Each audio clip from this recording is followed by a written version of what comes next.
സങ്കീർത്തനങ്ങളുടെ പുസ്തകത്തിൽ നിന്നുള്ള വായന 138 അധ്യായം 1 മുതൽ 3 വരെയും 7 മുതൽ 8 വരെയുമുള്ള വാക്യങ്ങൾ. കർത്താവെ, ഞാൻ പൂർണ്ണ ഹൃദയത്തോടെ അങ്ങേക്ക് നന്ദി പറയുന്നു. ദേവന്മാരുടെ മുൻപിൽ ഞാൻ അങ്ങയെ പാടി പുകഴ്ത്തും. ഞാൻ അങ്ങയുടെ വിശുദ്ധ മന്ദിരത്തിന് നേരെ ശിരസ് നമിക്കുന്നു. അങ്ങയുടെ കാരുണ്യത്തെയും വിശ്വസ്തതയും ഓർത്ത് അങ്ങേക്ക് നന്ദി പറയുന്നു. അങ്ങയുടെ നാമവും വാഗ്ദാനവും അത്യുന്നതമാണ്. ഞാൻ വിളിച്ചപേക്ഷിച്ച നാളിൽ അവിടുന്ന് എനിക്ക് ഉത്തരമരുളി. അവിടുന്ന് എൻ്റെ ആത്മാവിൽ ധൈര്യം പകർന്ന് എന്നെ ശക്തിപ്പെടുത്തി. കഷ്ടതകളിലൂടെ കടന്നു പോകുന്നെങ്കിലും എൻ്റെ ജീവനെ അവിടുന്ന് പരിപാലിക്കുന്നു. എൻ്റെ ശത്രുക്കളുടെ ക്രോധത്തിനെതിരെ അവിടുന്ന് കരം നീട്ടും. അവിടുത്തെ വലത്ത് കൈ എന്നെ സംരക്ഷിക്കും. എന്നെക്കുറിച്ചുള്ള തൻ്റെ നിശ്ചയം കർത്താവ് നിറവേറ്റും.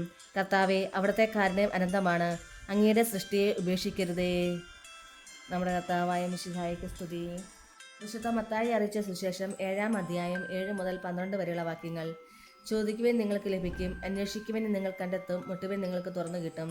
ചോദിക്കുന്ന ഏവനും ലഭിക്കുന്നു, അന്വേഷിക്കുന്നവൻ കണ്ടെത്തുന്നു, മുട്ടുന്നവന് തുറന്നു കിട്ടുകയും ചെയ്യുന്നു.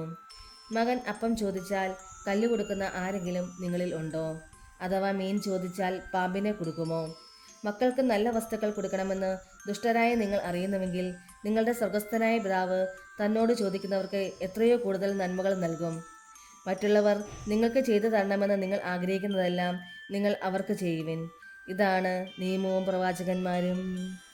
നമ്മുടെ കർത്താവായ മിശിഹായ്ക്ക് സ്തുതി.